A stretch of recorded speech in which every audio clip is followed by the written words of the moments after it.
할렐루야. 예, 내게 구하라, 내가 시행하리라 라는 제목으로 말씀을 드리겠습니다. 이 말씀은 이제 주님이 십자가에 죽으시기 전에 마지막 그 제자들과 성찬식을 행하신 후에 주님이 주신 말씀입니다. 그러니까 거의 유언과 비슷한 그런 아주 중요한 그런 말씀을 여러 말씀을 하시는 중에 오늘 이 말씀을 하셨습니다. 이 말씀에 보면은 오늘 읽은 14장 14절에 내 이름으로 무엇이든지 내게 구하면 내가 행하리라 그렇게 말씀했습니다. 그 이전에는 예수님의 이름으로 기도하는 것이 없었습니다. 다윗이 기도를 하거나 모세를 기도하거나 구약에 기도를 해도 성경에 예수님의 이름으로 기도하는 것은 없어요. 그냥 하나님 혹은 주님 혹은 아버지께 기도하는 내용이 나옵니다. 그러나 주님의 공생의 시절에도 쭉 그런 말씀이 없으시다가 이제 주님이 그 성천을 십자가의 죽음과 부활과 성천을 앞두고 주님이 지금부터 내 이름으로, 다시 말하면 예수님의 이름으로 구하라 그렇게 말씀하셨습니다. 그리고 이제 그 이후에 신약의 교회 성도들은 오늘날에도 우리도 예수님의 이름으로 기도합니다. 우리가 모든 기도에 하나님께 기도하고 마지막 끝에 예수님의 이름으로 기도합니다. 그렇게 하잖아요. 그 기도가 여기에 주님이 가르치신 대로 우리가 이제 그렇게 되었다고 볼 수 있습니다. 우리가 예수님의 이름으로 기도할 때에 주님 말씀하시기를 내가 시행하겠다. 그렇게 너희가 내 이름으로 기도하면 내가 행하겠다. 너희가 기도한 것을 내가 행하겠다는 것입니다. 그래서 주님이 지금도 살아계셔서 우리가 기도하는 그것을 여러분 다 듣고 이행하시는 것을 여러분 믿으시기를 바랍니다. 그래서 이제 올해 초에 그리고 오전에는 그 하나님의 말씀에 대해서 말씀이 얼마나 귀중한가 우리가 하나님 말씀을 듣고 그 말씀을 또 우리의 마음에 새기고 말씀대로 살아갈 때에 하나님께서 우리에게 지혜도 주고 승리도 하시는데 오후에는 우리가 이 하나님께 기도하는 기도의 신앙이 얼마나 중요한가 그에 대해서 말씀을 드리면서 우리가 하나님께 어떻게 기도하는가에 대해서도 말씀을 드리기를 원합니다. 그래서 오늘 이제 이 말씀으로 우리가 요한복음의 14장의 이 말씀으로 우리가 은혜를 받을 때에 첫째는 예수님의 이름으로 구하라 라고 이제 말씀하고 있습니다. 예수님의 이름으로 기도를 하는 것입니다. 우리가 이제 하나님께 기도하는 기도의 가장 본이 되는 것은 주기도문이죠. 주님이 가르치신 기도의 그 내용을 쭉 보면은 우리가 어떻게 하나님께 기도하면 되는가라는 것을 잘 알 수 있습니다. 그리고 그걸 이제 적용하는 것이 기도의 아주 가장 표본의 폼이라고 이렇게 볼 수가 있습니다. 그리고 이제 또 우리가 좀 더 간편하게 우리가 새 가족들을 또 양육할 때에 우리가 기도하는 그 내용을 보면 먼저 하나님 아버지 이렇게 기도를 하고 아버지 이름을 부르죠. 그리고 회개의 기도 이제 이 금지 손가락으로 이렇게 이제 하면 아주 쉬워요. 한번 같이 해봅시다. 하나님 아버지 회개합니다. 이제 용서해 주세요. 하나님께 먼저 기도할 때 회개의 기도가 따르는 거예요. 그 다음에 이제 가운데 손가락은 회개 전에 먼저 감사. 다시 하면 하나님 아버지 감사합니다. 그리고 용서해 주세요. 용서. 그 다음에 이제 간구. 이 이제 약지라고 하죠. 간구. 우리가 기도하는 제목 여러 가지 이제 뭐 가정이나 교회나 국가나 기도 제목 간구. 그리고 마지막에는 예수님의 이름으로 기도합니다. 이렇게. 새 가족을 특히 양육할 때 기도에 대해서 이렇게 하는데 한 번 더 해보시다. 하나님 아버지 감사합니다. 용서해 주세요. 도와주세요. 예수님 이름으로 기도합니다. 이제 기도라는 것이 나름대로 이렇게 이제 그 양식이 있는 겁니다.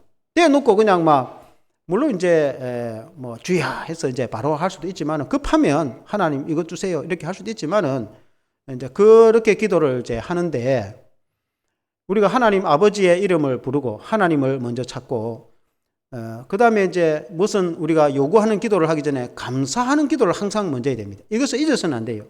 우리를 구원해 주셔서 감사하고, 가정을 축복해 주셔서 감사하고, 또 교회를 통해서 은혜 베풀어 주셔서 감사하고, 또 가족을 주셔서 감사하고, 좋은 직장 주셔서 감사하고, 감사할 것이 얼마나 많습니까? 그 감사할 것을 먼저 또 감사하고, 그리고 이제 하나님 앞에 뉘칠 게 있으면 뉘우치고, 회개하고, 하나님께 회개하고 용서해 주세요. 회개하고 나갈 때 하나님이 길을 열어주시거든요. 그 다음에 이제 기도 제목 간구, 가정을 위해서, 가족들의 건강을 위해서, 또 교회를 위해서, 국가와 민족을 위해서, 개인의 은사를 위해서 여러 가지 이제 기도할 제목들이 여러분이 구하는 기도 제목 있지 않습니까? 그 간구하는 기도 제목을 구하고, 그리고 이제 마지막으로는 예수님의 이름으로 기도합니다. 한번 같이 해봅시다. 예수님의 이름으로 기도합니다. 항상 기도의 마지막에 예수님의 이름으로 기도합니다 라고 마쳐야지. 만약에 대표 기도하는 사람도 기도를 쭉 해놨고 아멘 이래 보면 사람들이 갑자기 놀래겠죠. 기도를 마쳤나 덜 마쳤나. 왜냐하면 예수님의 이름으로 기도합니다 하면 마쳤는가 알 수가 있는데, 그래서 이때부터 예수님이 방금 말씀하신 이때부터 그 이후로 제자들이 초대교회 때에 예수님의 이름으로 기도합니다. 그게 시작이 됐어요. 그래서 우리 신약교회는 항상 예수님의 이름으로 여러분 기도한다는 겁니다. 예수님의 이름으로 기도한다는 것은 예수님의 권세가 있는, 예수님의 이름에는 권세가 있는 것입니다. 여러분 통장을 찾는 데에 제가 비유로 말씀을 잘 듣 때 그 통장에 100만 원을 찬다고 써가지고 마지막에 도장을 찍어야 돈을 내주잖아요. 도장 안 찍으면 돈 안 내주죠. 사인을 해야 돈을 내주죠. 그 예수님의 이름에는 그런 권세가 있단 말입니다. 그래서 우리가 기도할 때 예수님의 이름으로 기도합니다. 예수님의 이름에는 권세가 있단 말입니다. 파워, 예수님의 이름에 능력이 있단 말입니다. 그 예수님의 이름으로 기도를 해야 됩니다. 그리고 그 예수님의 이름이 높임을 받으시는 것입니다. 그것이 아버지의 뜻입니다. 예수님이 영광 받으시고 13절에도 그렇게 말씀했습니다. 같이 읽어보겠습니다. 13절에 너희가 내 이름으로 무엇을 구하든지 내가 행하리니 이는 아버지로 하여금 아들로 말미암아 영광을 받으시게 하려 함이라. 그러니까 아버지의 뜻은 아들이 영광 받는 것이 아버지의 뜻입니다. 그러니까 예수님의 이름이 높임을 받으면 받을수록 아버지께서 더 영광을 받으시고 기뻐하신다며. 그 말은 하나님의 뜻은 예수님이 영광 받으시는 것이 하나님의 뜻이다 이 말이에요. 그게 이제 삼위일체 하나님이시기 때문에 그런 것이죠. 그래서 그 이전에는 예수님이 영광 받으시거나 예수님의 이름의 권세가 영광 받으시는 그 내용이 안 나와요. 그러니까 이 이후에 오늘같이 이제 이런 신학이 정립이 된 겁니다. 예수님의 이름은 영광 받으시는 이름이고 예수님의 이름에 능력이 있다는 것을 여러분 믿으시길 바랍니다. 예수님이 왜 그러면 그만한 영광과 이름의 권세가 있느냐? 그것은 주님이 이 땅에 육신을 입고 오셨기 때문에 그렇고, 주님이 우리를 대신해서 십자가를 지셨기 때문에, 주님의 그 십자가의 대속으로 우리가 구원을 받았기 때문에 예수 그리스도 안에 구원이 있듯이 예수 그리스도 이름 안에 은혜도 있고 구원도 있고 기도 응답도 있는 것입니다. 그래서 반드시 우리 신약교회 성도들은 예수 그리스도 이름 안에서 우리가 기도하고 응답받는 줄로 믿습니다. 그래서 이제 14절에도 보면 내 이름으로 무엇이든지 내게 구하면 내가 행하리라 그렇게 말씀합니다. 그러니까 우리가 기도를 하는데 예수님의 이름으로 무엇이든지 구하면 주님이 행하겠다는 것입니다. 그러니까 주님의 이름으로 기도하면 그 이름에는 반드시 그 권세가 있고 책임이 있기 때문에 주님이 직접 행하시겠다는 것입니다. 우리가 기도하면 주님이 행하시겠다는 것입니다. 초대교회에는 항상 특히 이제 오늘날 그의 천주교에 그게 많이 남아 있습니다. 천주교에 보면은 혹시 이제 한 번씩 채널을 돌리다가 저도 이제 기독교 TV를 잘 보는데 그 이제 쭉 종교 TV가 같이 연결되어 있어요. 그러면 천주교 TV도 가끔 넣으면 저도 궁금해가지고 한 번씩 봅니다. 그 보면은 성부와 성자와 성령으로 아멘 그런 말을 많이 합니다. 우리는 그런 말을 요새 개신교는 흔히 많이 하는데 성부와 성자와 성령으로 아멘 이름 많이 봤죠. 그러니까 성부와 우리 이제 목회자들이 축도할 때에 성부, 성자, 성령으로 주로 하지. 우리 개신교에서는 그냥 간단하게 기도를 하도 예수님 이름으로 기도합니다. 그러나 천주교는 아직도 성부와 성자와 성령의 이름으로 그러니까 같이 한다는 거예요. 그 이전에는 성자의 이름으로 한다는 게 안 나옵니다. 그러나 성자 하나님의 그 이름으로 성부와 같은 권능으로 성부와 성자와 성령의 이름으로 아멘 이것이 이제 똑같이 나오는 겁니다. 이게 이제 그 초대교회의 흔적이 그 천주교에 아직도 남아있는 거예요. 원래 천주교가 처음 출발해가지고 종교개혁이 일어나서 천주교에서 우리 개신교가 이렇게 생겼지 않습니까? 그 천주교의 그 초대교회 흔적이 아직도 남아있는 거예요. 그 초대교회 성부, 성자, 성령의 이름을 동등하게 그렇게 했다는 것이 아직도 남아있는 거예요. 2000년 전에는 아마 그렇게 많이 했을 거로 봅니다.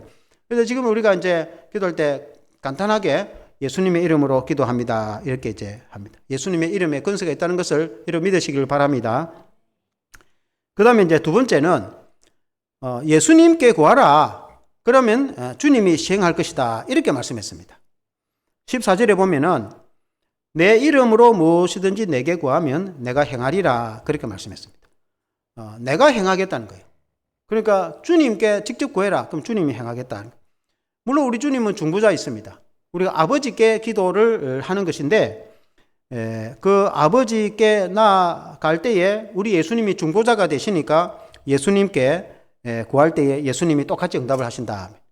그러니까 그 하나님의 우리가 기도를 할 때 하나님 아버지라고 시작하여 기도하는 것이나 주여 주님 도와주시옵소서 주여라고 기도하나 성령님 우리에게 감화와 감동을 주시옵소서 그 똑같은 기도다 이 말이에요. 그러니까 아버지라고 해도 되고 주여 해도 되고 성령님 해도 되고 똑같이 한다 말입니다. 신약에 오늘 우리 교회 성도들은 근데 우리가 하나님 아버지께 기도하는 것을 다 알고 있으니까 예수님께 기도하는 것을 어떤 경우에 모르는 경우도 있다 이 말이에요.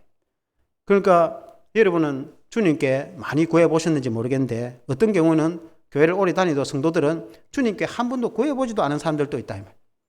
그러니까 정말 여러분들이 간절한 것이 있을 때 주님께 구했을 때에 주님이 그 기도를 들어주는지 안 들어주는지 여러분 해보시기를 바랍니다.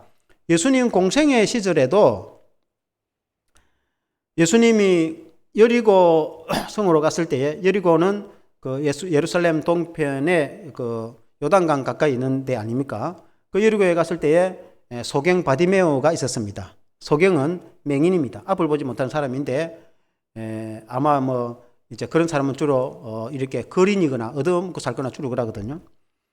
그런데 이제 동네 사람들이 뭐 웅성웅성하고 뭐 시끄럽고 난리 났어요. 그게 무슨 일인가 보니까 예수님이 지나가신다는 거예요. 그러니까 이 바디메오가 들은 적이 있습니다. 바디메오는 원래 이름이 아닙니다. 바라는 말은 히브리어로 아들이랍니다. 그러니까 바디메오라면 디메오의 아들이다 이 말입니다. 그러니까 이름도 안 불리지는 거예요. 그러니까 아주 얼마나 천대시 당하고 이름도 몰라요 사람들이. 그 누구 아들 아니냐 뭐 이런 정도입니다. 그러니까 맹인이다가 얼마나 비참하게 살았겠어요. 평생에 날 때부터 맹인이 돼서 앞을 한 번도 보지 못했는데 그가 소문을 듣기로는 예수님이 맹인의 눈을 뜨게 해준다. 나는 소문을 들었어요. 그래서 나도 예수님을 만나면 눈이 뜰 수 있다고 믿었어요. 근데 마침 그때 예수님이 자기 동네에 여리고 온 겁니다. 그러니까 꽝을 찔렀어요. 지나가 보면 뭐 끝이니까. 그러니까 다윗의 자손이야. 전에 제가 말씀드린 다윗의 자손이야 이 말은 곧 메시아. 오늘 우리식으로 말하면 그리스도시여 그 말이에요. 히브리인들이 그리스도시여 이 말을 다윗의 자손이여 왜냐하면 다윗 자손으로 메시아가 온다고 되기 때문에 그렇게 부릅니다. 그러니까 다윗의 자손이야 이 말은 그리스도시야 나를 구해달라 내 눈을 뜨게 해달라 그 말이에요. 시끄럽게 꽈함을 치니까 지나갈 사람들이 조용히 하라고 시끄럽다고 어디서 이 앞도 못 보는 게 시끄럽게 꽈함을 치느냐고 조용히 하라 이렇게 나무랐습니다. 그래도 막 꽈함을 치서 다윗의 자손이야 라고 부르니까 예수님의 제자들도 조용히 하라고 제자들도 책망을 합니다. 그때는 다 그래. 그때는 시대의 풍습이 다 그랬습니다. 어디서 시끄럽게 하냐고. 예수님 저 안 됩니다. 저 시끄럽게 뜨는데 조용히 좀 하게 하십시오. 그렇게 이제 말했습니다. 그러니까 예수님이 왜 그러는가? 그러니까 저 소경 디메오 아들이라는 사람이 있는데 시끄럽고 암 치고 있으니까 예수님 그냥 좀 조용히 좀 하게 해주세요. 이랬던 거예요. 예수님이 데려와라.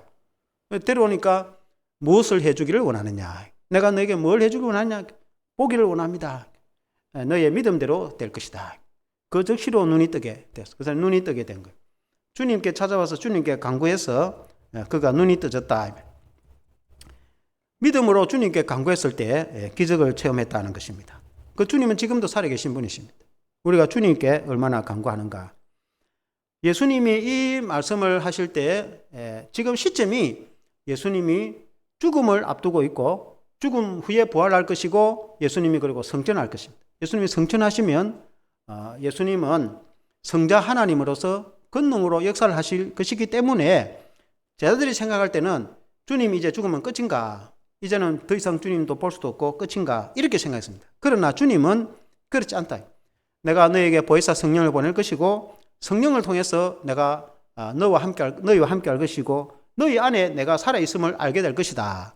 세상 사람들은 나를 보지 못하고 깨닫지 못하겠지만은 너희는 알게 될 것이다. 그렇게 말씀하셨어요. 그리고 오늘 우리는 말하면은 우리가 예수님을 우리의 마음속에 모시고 있으면 우리 안에 예수님의 영이, 예수님의 성령이 우리 안에 계셔서 예수님이 나와 함께 하시는 것을 알 수가 있습니다. 그래서 우리가 주님께 지금도 오늘날에도 우리가 주님께 간구하면 주님이 여러분 기적을 베풀어 주시는 것을 여러분 믿으시길 바랍니다. 주님께 간구하는 것이 중요합니다.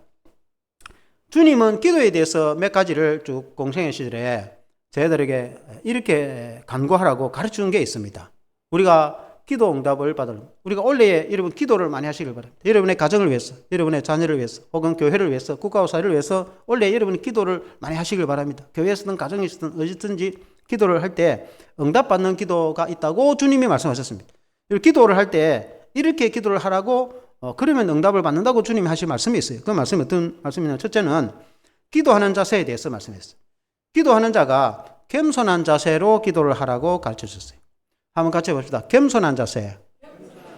하나님께 나아가는 자는 겸손한 자세로 기도를 하라고 가르쳤어요. 그게 무슨 말씀이냐면 예수님이 한 비유를 말씀하셨는데 하루는 두 사람이 성전에 와서 기도를 했어요. 한 사람은 저 앞에 왔고 한 사람은 저 뒤에서 기도를 하는데 앞에 앉은 이 사람은 바리새인인 거예요. 당시에 바리새인은 아주 사람들이 봤을 때 거룩하고 종교 생활을 엄격하게 하고 그런 사람이었어요. 그래서 그는 손을 두고 하나님께 기도하기를 하나님 나는 저 죄인하고는 다릅니다. 그 뒤에 앉은 세리 보고 저 죄인하고는 다릅니다. 왜냐하면 세리는 유대 동족의 세금을 걷어서 로마 제국에 바치니까 우리나라로 치면은 일제시대 때에 그 친일파 매국노하고 비슷한 겁니다. 그러니까 그 당시 유대인들은 세리를 오늘날하고 다르죠. 그 당시 유대인들 자기 입장에서는 세금을 거두는 세리를 창녀 정도로 죄인으로 취급했습니다. 창기나 세리나 같은 수준의 죄인으로 이렇게 봤습니다. 그러니까 바리새인들이 볼 때는 저 죄인하고는 나는 다릅니다. 나는 하나님 앞에 범죄치 아니하고 11조를 엄격하게 내고 나는 일주일에 2번 금식하고 이렇게 나는 믿음 생활을 하니까 하나님 내 기도를 들으십시오. 라고 이제 이런 기도를 한 겁니다. 그런데 이제 저 뒤에 앉은 그 세리는 진짜 세금 거두는 세리입니다. 자기가 죄인이라는 걸 압니다. 그러니까 이제 감히 이제 고개를 하나님께 들지도 못하고 가슴을 치면서 주여 저는 죄인입니다. 저를 불쌍히 여겨주소서. 제가 감히 하나님을 우리로 보지도 못하겠습니다. 하나님이 저를 긍휼히 여겨주셔서 라고 기도를 한 겁니다. 그래서 예수님이 그 뒤에서 기도한 저 사람이 인정을 받았다. 하나님 앞에 어렵다고 인정을 받았다. 그 말은 기도 응답을 받았다. 바리새인의 이 기도는 기도를 들어주지도 않았다는 거예요. 그러니까 여러분 무슨 기도를 실제로는 누가 죄인입니까? 물론 뭐 다 죄인이지만은 세리가 죄인이지만은 자기가 죄인인 걸 아는 거죠. 그런데 여기서 가르치는 것이 뭡니까? 하나님께 나아간 자는 주님 저는 죄인입니다. 저는 부족합니다. 저를 용서해 주십시오. 하나님의 은혜에 그 감사도 다 보답하지 못하는 죄인입니다. 라고 겸손한 마음으로 하나님께 나아가는 사람하고 하나님 나 같은 사람이 어디 있습니까? 나는 이렇게 열심히 충성하고 봉사하는데 하나님 나는 다른 사람들하고는 다릅니다. 라고 기도하는 사람하고 여러분 누가 그 기도를 받아주시겠는가? 겸손한 사람의 기도를 하나님 들어주신다. 여러분 이해가 되십니까? 하나님께 기도할 때 그렇게 기도를 하라고 주님이 우리에게 그렇게 당부를 하고 가르쳐 주셨어요. 그 다음에 두 번째는 기도는 믿음의 기도를 하라고 응답받는 기도는 믿음의 기도를 하라고 말씀했습니다. 예수님이 이 공생애 때에 베나산성에 올라가는 일이 있었어요. 그 베나산이라는 건 산 이름이 베나산이 아니고 한 산에 올라간 거예요. 산에 올라갔는데 그때 세 사람 제자를 데려갔어요. 베드로, 요한, 야고보. 12명 중에서 핵심 멤버 3사람이 있었는데 베드로, 요한, 야고보입니다. 이 3사람만 데리고 산에 올라갔는데 산에 올라가서 있는데 갑자기 예수님이 너무나 영광스러운 모습으로 변화가 됐어요. 그래서 그 산을 변화산이라고 합니다. 그 희귀가 옷이 정말 천사보다도 더 깨끗하게 변화가 되는데 그때 환상 가운데 보니까 모세와 엘리야가 예수님과 대화를 하고 있는 거예요. 그 세 분이 대화를 하고 있어요. 베드로가 너무 신비롭고 환상적이고 감동적이어서 거기에다가 집을 3칸 지어서 여기서 그냥 평생 살고 싶다. 밑에 동네 안 내려가면 안 되냐고 주님께 그렇게 말씀했어요. 그러니까 이제 주님 원래 이제 모습으로 돌아왔을 때 주님이 안 된다고, 동네에 할 일이 많다고, 산아래 할 일이 많으니까 여기서 안 된다고 해서 이제 내려갔어요. 산아래 내려가니까 아니나 다를까 한 아버지가 자기 아들을 데려와서 밑에 남은 이제 9명의 제자가 있을 거 아닙니까? 제자들 보고 아들의 병을 좀 고쳐달라 요청을 했어요.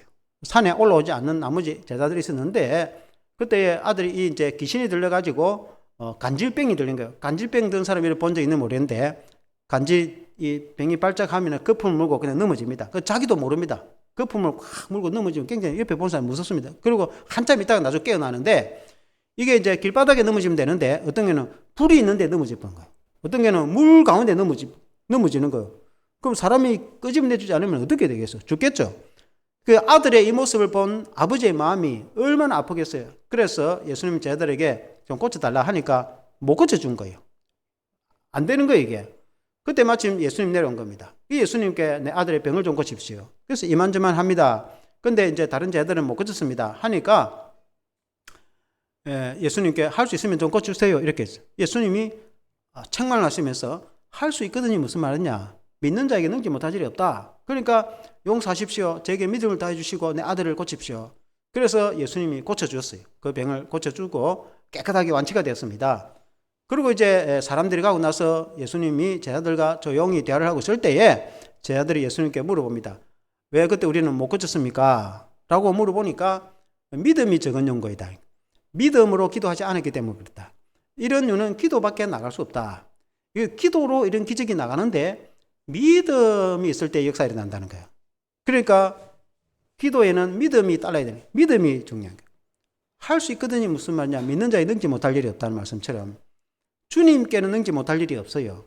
그 중요한 건 우리가 믿음이 있느냐 없냐 그게 중요한 것이지 주님은 못하실 일이 없어요. 그 주님은 지금도 살아계시고 그러나 중요한 건 우리가 그 믿음이 못 따라주는 게 문제지. 예수님이 하신 말씀이 겨자씨만한 믿음만 있으면 이 산이 들여 옮기라도 순종할 것이다. 그렇게 말씀했습니다. 그 겨자씨라는 것은 깨알 만한 아주 작은 겁니다. 그런 이제 그 작은 믿음이 있어도 그렇게 역사 기적이 일어날 거다. 그런 말씀입니다. 그래서 믿음이 얼마나 중요한지 우리가 하나님께 기도할 때는 믿고 그렇게 될 것이라고 확신하고 구하는 것. 믿음의 기도, 그게 중요한 거예요. 그게 응답받는 기도가 되는 줄 여러분 믿으시길 바랍니다. 그리고 이제 하나는 포기하지 않는 기도입니다. 한번 같이 해봅시다. 포기하지 않는 기도. 예수님이 제자들과 함께 페니키아로 갔습니다. 오늘 같으면 레바논입니다. 두로와 시돈이 있는 지역을 페니키아라고 합니다. 그 마을에 사람 한 여인이 있는데 예수님께 찾아왔습니다. 그 마을 사람이니까 유대인이 아니고 이방인입니다. 딸이 귀신이 들은 겁니다. 그러니까 내 딸을 고쳐달라 예수님께 요청했습니다. 그 예수님이 대통하신 말씀이 아들의 떡을 개들에게 주지 않는다. 자녀들의 떡을 개들에게 주지 않는다. 그렇게 말씀했습니다. 그 말은 유대인 이스라엘은 하나님의 자녀라고 하고 이방인들은 그야말로 개취급을 합니다. 그때 풍습이 다 그랬습니다. 그러니까 이제 예수님도 그렇게 말씀하시니까 유대인의 입장에서 말씀한 거죠. 그러니까 이방인의 입장을 봤을 때는 얼마나 잘못 생각하면 기분 나쁘겠습니까? 저는 하나님 자녀고 우리는 그러면 개가 막 그만둘 뻔하라. 그런 말 들어가면서까지 내가 그거 해야 되겠나? 라고 생각할 수도 있을 겁니다. 그러니까 자녀들이 먹을 떡을 갖다가 자녀들에게 우리 아들, 딸들에게 줘야 될 걸 개한테 주겠나? 그 말입니다. 그러니까 이제 이 이방 여인이 뭐라고 대뜸 말씀을 했냐면 주님 맞습니다. 그러나 그 개들도 주인의 상에서 떨어지는 부스러기를 먹고 살아갑니다. 그래 살아갑니다. 이렇게 말씀해요. 그러니까 그 부스러기라도 달라는 거예요. 그 개들도 부스러기 자기들이 먹다가 까자 먹다가 떨어지면 바닥에 떨어지면 그거 먹고 사는데 우리는 그렇게 해서라도 은혜를 받아야 되겠으니 부스러기 은혜라도 주십시오 라고 했는데 주님이 그 말을 듣고 굉장한 감동을 받았어요. 너의 믿음이 정말 크다. 정말 너의 믿음이 다른 유대인들 믿음보다 훨씬 크다는 것이죠. 그러니까 그 너의 딸이 낳았느니라. 그 즉시로 그 딸 바로 그때에 너의 딸이 낳았다라고 했는데 실제로 돌아가 보니까 딸이 말짱하게 낳은 거예요. 그 언제 낳았는가 물어보니까 딱 그 시간인 겁니다. 그 주님이 고쳐줬어요. 주님이 그 여인의 딸을 안 고쳐주려고 그렇게 한 것이 아니고 주님이 기분 나쁘게 하려고 그렇게 한 것이 아니고 주님이 시험 들게 하려고 그렇게 한 것이 아니고 주님은 처음부터 끝까지 모든 것을 다 알고 계십니다. 그런데 왜 주님이 그렇게 큰 시험 같은 그런 말씀하시는가? 그럼에도 불구하고 그런 상황에도 불구하고 포기하지 않고 주님께 구하는가? 그걸 봤단 말입니다. 그리고 오늘 우리에게 이제 주님이 주시는 말씀은 그럼에도 불구하고 어떤 상황이 돼도 끝까지 누가 뭐라 해도 포기하지 않고 주님께 매달려서 구하는 거예요. 좀 살려달라고, 역사해달라고, 기적을 베풀어달라고 주님께 구했을 때에 기적을 체험하게 된다 이 말입니다. 아멘. 많은 사람들이 기적을 다 경험했습니다. 많은 경우에 옛날 같은 경우는 우리 초대교회 기도원 같은 데 특히 산에 가서 소나무 뿌리 뽑고 기도하고 이 기도가 뭐 그냥 적당하게 이렇게 해갖고 물론 뭐 응답이 빨리 되는 것도 있지만 어떤 거는 그 응답이 빨리 안 되거든요. 나는 급한데 정말 이 큰 문제가 해결돼야 되는데 문제가 해결됐으면 좋겠는데 그러니까 이제 산에 올라가고 나무 붙잡고 기도를 하다 보니까 얼마나 세게 기는지 나무 뿌리가 뽑혔다 그런 말이 많이 있잖아요. 그 산기도 가가지고 그러니까 얼마나 간절히 기도하고 막 다른 사람들이 막 얼마나 뭐라 해도 미쳤다고 하고 뭐 오만 때만 소리 다 해도 그런 오만 취급을 다 해도 포기하지 않고 끝까지 주님께 매달려 가지고 기도 응답을 받은 사람이 많습니다. 포기하지 않는 기도. 그 다음에 이제 한 가지 더 말씀드리면 강청하는 기도. 이것도 이제 포기하지 않는 기도와 같은데 한번 같이 강청하는 기도. 강청하는 기도는 간절히 청하고 또 구하는 기도입니다. 이 강청하는 기도는 예수님의 비유의 말씀처럼 한 고을에 불의한 재판관이 있었잖아요. 이제 불의한 재판관은 정말 불의한, 어렵지 못한 재판관입니다. 재판관이 어렵지 못한다는 무슨 뜻이겠습니까? 뇌물을 받고 자기 마음대로 재판을 했던 거예요. 그러니까 이제 재판관은 가난한 자나 부한 자나 강한 자나 약한 자나 공의롭게 재판을 해야 되지 않습니까? 그런데 이 사람은 원래부터 불의한 재판관이고 하나님도 두려워하지 않는 사람도 두려워하지 않는 그런 불의한 재판관이기 때문에 뭐 자기 마음대로 재판을 하는 거죠. 그러니까 뇌물을 받고 재판을 하는데 이 한 가부가 억울하게 재판을 받은 겁니다. 이 가부는 그 당시에 건세도 없고 돈도 없고 의지할 데가 없으니까 그냥 뭐 재판을 잘못 받은 억울한 거예요. 무슨 사건인지 모르지만 억울합니다. 그래서 너무 억울했어요. 그래서 날마다 찾아가서 나는 억울하다고 이 재판이 잘못됐으니까 다시 해달라고 그렇게 한 거예요. 그러니까 재판관이 불의한 사람입니까? 사람도 뭐 무서워하지 않은 하나님도 두려워하지 않는데 사람을 무서워하겠습니까? 그런데 귀찮은 겁니다. 날마다 찾아와서 대문을 두드리고 찾아와서 그럼 무슨 일이냐 물어보니까 나는 억울하게 재판을 다 했으니까 다시 해달라는 거. 그럼 그 다음날 또 와가지고 또 무슨 일이 하니까 이 억울해 다 해가지고 또 그 다음 또 그러니까 뭐 계속 찾는 게 막 귀찮아 죽겠는 게 안 되겠다. 귀찮으니까 다시는 못 오도록 풀어주라. 이렇게 했어요. 그때 예수님이 하신 말씀이 이렇게 악하고 불의한 자도 귀찮아서라도 계속 찾아가니까 문제를 해결해 주는데 하물며 하나님 아버지께서 인자와 자비가 풍성하신 하나님께서 너희의 간절한 기도를 포기하지 않는 강청함을 들어주지 않겠나. 그러니까 포기하지 않고 간절히 또 기도하고 한 번 했다고 안 했다고 끝이 아니라 될 때까지 문제가 해결될 때까지 계속해서 간구를 했을 때에 하나님의 은혜가 풍성하시고 전능하신 하나님인데 어떻게 문제를 해결해 주지 않겠냐. 반드시 그 문제를 해결해 준다는 겁니다. 그래서 그 간절한 기도, 강청하는 기도, 이런 기도를 적당하게 이렇게 기도해서는 안 돼요. 간절한 기도. 여러분의 소원이 대충 할 소원입니까? 여러분 인생의 문제에 있어서 중대한 문제가 걸린 문제를 여러분 시시한 인생이 여러분 어디 있습니까? 각자에게는 다 심각하단 말입니다. 다 나에게는 중요한 문제인 거죠. 다 딴 사람 볼 때는 해당이 안 되니까 자기 문제가 아니니까 대충 생각하지만은 본인의 입장에서는 다 중요한 어느 누구든지 또 다 물어보세요. 그런 중대한 문제 기도 제목이 또 없는 사람이 있는가? 다 있어요. 다. 내가 늘 하는 말씀이 내만 그런 줄 안다 이렇게 생각하는 거예요. 보통 대개의 사람들이 성도도 마찬가지고 나는 이런 큰 문제가 있다고 이렇게 생각해요. 다른 사람들은 문제가 없을 거예요. 그렇지 않습니다. 가정에도 우리 가정에만 문제가 있다고 이렇게 생각하는 대부분이에요. 안 그렇습니다. 여러분 부자는 문제가 없을 것 같습니까? 천만의 말씀 똑같습니다. 근심 걱정은. 그러니까 어느 목사님이 그런 말씀 잘 한 말씀처럼 추적 60분 해보면은 그 가정 다 뒤집으면은 다 문제 없는 가정이 없어요. 그러니까 딱 큰 문제를 안고 기도 제목을 안고 다 살아간단 말이에요. 누구나가 다 아무 문제 없이 살아가는 사람이 세상에 어디 있습니까? 그러니까 남이 볼 때는 대충 보겠지만 본인의 입장에는 심각하단 말이에요. 그러면 그런 이제 중대한 문제에 간절히 주님께 구하면 주님이 다 알고 계신단 말이에요. 다 듣고. 아멘. 여러분 원래 응답받는 기도가 되시길 주 이름으로 축원합니다. 그래서 이제 결론적으로 주님이 이제 또 다른 보혜사를 보내시겠다 그렇게 말씀했습니다. 우리가 이제 하나님께 기도를 하면은 하나님의 생각은 우리하고 다릅니다. 나는 이걸 달랬는데 이걸 안 주고 이걸 주시는 거예요. 하나님 왜 이걸 주시느냐고. 여러분 근데 하나님이 주시는 것이 훨씬 낫습니다. 내가 볼 때는 나는 이게 있어야 되는데 하나님 이건 안 주고 하나님 이걸 주니. 하나님은 뭘 주시냐? 보혜사 성령을 주십니다. 16절 말씀만 같이 읽어보겠습니다. 시작.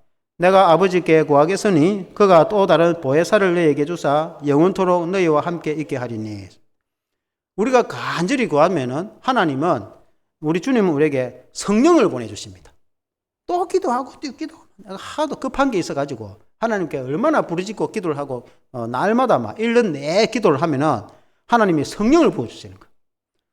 그러니까 나는 지금 어떤 사람은 돈 문제 때문에, 어떤 사람은 건강 문제 때문에, 어떤 사람은 자녀 때문에 나 이걸 두고 기도하는데 내가 볼 때 그 문제는 해결이 안 된 것 같은데 하나님은 내게 성령을 주시는 거예요.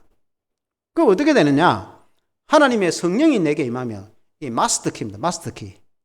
여러분 마스터 키를 주는 게 낫겠습니까? 어떤 방에 문이 각 방마다 문이 다 키가 따로 있고 마스터 키는 그 한 개 가지고 어디든지 해당이 다 됩니다.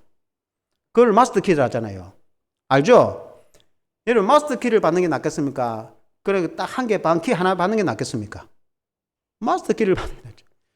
그런 의미와 비슷합니다. 성령님이 내 안에 들으면은 내 마음이 기쁘고 즐겁죠. 그럼 당연히 내가 이 행복한 내 마음에 평안과 즐거움이 생깁니다. 내 마음에 평안을 달라, 가정에 행복을 달라, 그런 기도 안 해도 돼요. 왜냐면은 성령이 내가 그러면 마음이 기쁘고 즐겁고 행복한데, 그러면 기쁘고 즐겁고 행복하면은 뭐든지 움직이고 싶어. 운동도 하고 싶고 움직이고 싶어. 그러다 보면은 이 밥맛도 좋고, 그러면 당연히 건강하게 돼 있어. 건강 기도 안 해도 돼. 건강하게 돼 있어. 성령이 내게 임했으면은 내가 건강하고 그리고 지혜가 생겨가지고 머리가 팍팍 돌아가. 그러면 좋은 직장 달라고 안 해도 당연히 직장이 생기게 돼 있어. 그런 사람 채용해가지고 지혜롭고 똑똑하고 성실하고 긍정적인 이런 사람을 데려안 가겠습니까? 직장에서. 그러니까 직장의 사장이 서로 데려가겠죠. 그러니까 성령이 내게 임하면 학생 보고 공부 열심히 해라고 말할 필요가 없어요. 당연히 공부를 잘하게 돼 있죠. 지혜가 탁월한데 다른 애들 5시간 할 거 1시간만 하면 끝내볼 건데 공부 잘하게 돼 있죠. 그러니까 성령이 임하면은 교회 열심히 다니라고 말할 필요 없어요. 예배 드리고 찬송하는 게 제일 기쁜데 교회 열심히 잘 다니고 신앙생활 잘 하면 나쁜 길 가겠습니까? 나쁜 친구 사귀겠습니까? 바르게 살아, 착각 살아. 그런 말 따로 할 필요가 없어요. 그 성령이 임하면 예배 잘 드리고 신앙생활 잘 하면 당연히 착한 사람 돼서 이웃을 도와주고 살지 않겠습니까? 그러니까 나는 이거 달라고 기도를 했는데, 건강을 달라, 자녀들 어떻게 해달라, 뭐 직장을 달라는데 뭘 기도를 하는데, 하나님은 그거는 해결해 줄 생각 안 하고 성령을 보내주시는 거예요. 그 왜 성령을 보내주냐고. 그렇지만 하나님의 생각이 우리보다 훨씬 높다 이 말이에요. 아멘. 그래서 기도를 많이 하는 사람, 그러니까 처음에는 문제가 있어서 기도를 한 거예요. 가정에 문제가 있어갖고 하나님 앞에 막 이거 해결 안 해주면 안 된다고 기도를 하고 또 기도를 하고 또 간절히 기도하다 보면 어느 순간에 돌아보면 성령 충만해 있다. 내가 성령 충만해 있으면 그 다음부터는 모든 게 만사 행동이라. 아멘. 그래서 이 기도하면 성령이 임하는데, 주님이 우리에게 성령을 주시는데, 이 기도의 이제 응답이 즉각 응답도 있어요. 내가 기도를 해가지고 바로 응답이 되는 게 있어요. 아브라함의 그 종 엘리에셀은 아브라함의 아들 이삭의 아내를 구하러, 리브가를 구하러 갔을 때에 우물가에서 기도를 마치기도 전에 리브가가 무주로 가지고 응답이 되잖아요. 그래서 아브라함의 며느리를 데려오게 되잖아요. 우리 같으면 예수님의 이름으로 기도하면 다짜가 끝나기 전에 응답이 되었다 말이에요. 기도 응답이 즉각이 응답이 있고, 어떤 기도 응답은 기다리라는 거예요. 지금은 때가 아니니까 기다리라는 거예요. 하나님의 때에 응답이 되는 경우가 있어요. 그리고 어떤 기도 응답은 안 된다고 하나님이 노라고 하는 거예요. 노. 나는 이렇게 기도 이것 좀 해주면 좋겠는데 기도를 하는데 하나님은 그게 아니라고. 하나님은 다른 더 좋은 길로 이뤄주려고 그렇게 하신단 말입니다. 그러니까 왜 안 된다고 하느냐고, 하나님 기도 다 들어준다 해놓고, 하나님 어린아이가 부엌에 칼을 달라면 부모가 주겠습니까? 조금 하는 꼬마가 자기는 장난감으로 이 부엌에 칼을 좀 달라면 어느 엄마가 그 주겠습니까? 안 줄 거 아닙니까? 물론 그건 다른 차원이지만은 하여튼 하나님이 안 된다는 것도 있어요. 나는 이거 주면 좋겠는데 하나님은 안 된다고 하는 경우가 있습니다. 그건 노도 응답이다 이 말입니다. 그 기도라는 것이 무조건 내가 달란다고 놔두는 건 아니고 하나님의 뜻에 따라 주는 것이지, 그렇지 않습니까? 그래서 그 세 가지 다 기도 응답입니다. 하나님께서 기도 응답을 하십니다. 하나님의 때에 하나님이 가장 합당하게 기도 응답을 하시는데, 가장 중요한 것은 성령님을 우리에게 보내주신다. 성령님이 내게 임하시면 가장 행복하다는 걸 알게 되어지고, 그래서 이제 결론적으로 올해 우리 사랑하는 성도 여러분들은 기도를 많이 하시길 바랍니다. 그리고 깊은 기도를 하시길.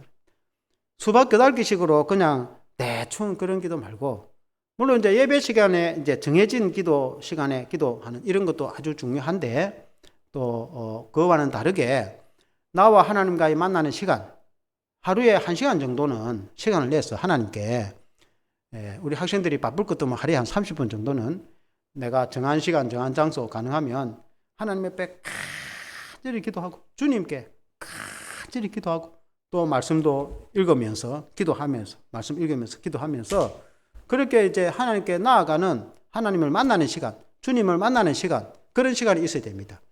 그리고 그렇게 깊이 정말 주님의 마음을 깨닫고 주님이 내 마음을 이해하는 그 깊은 영적으로 주님과 교통하는 그런 기도가 있어야 되고, 그리고 정규적인 기도, 매일 규칙적인 기도, 그리고 이제 간절한 기도, 그런 기도를 끊임없이 계속 해 나갔을 때에 그 올해를 지나고 보면 하나님이 큰 기적을 여러분의 가정에 베풀어 주실 것입니다. 아멘.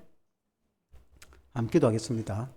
하나님 아버지, 오늘 주님이 기도에 대해서 말씀하시면서 지금까지는 너희가 내 이름으로 아무것도 구하지 않았으나 구하라. 그러면 내가 시행하리라. 무엇이든지 내 이름으로 구하라. 그러면 내가 시행하리라. 주님이 그렇게 말씀했습니다. 우리가 주님께 얼마나 많이 구했는지, 우리가 주님께 얼마나 간절히 우리의 기도 제목을 가지고 구했는지, 우리가 얼마나 주님을 찾았는지 우리가 한번 살펴보고, 올해에는 우리가 주님께 간절히 찾고 구하고 또 구하며 나아갈 때에 주님이 우리의 마음을 이해하시고 우리의 상황과 환경을 이해하시고 기적을 베풀어 주시고 역사를 베풀어 주셔서 많은 기도 응답을 받게 해주시옵소서. 예수님 이름으로 기도합니다. 아멘.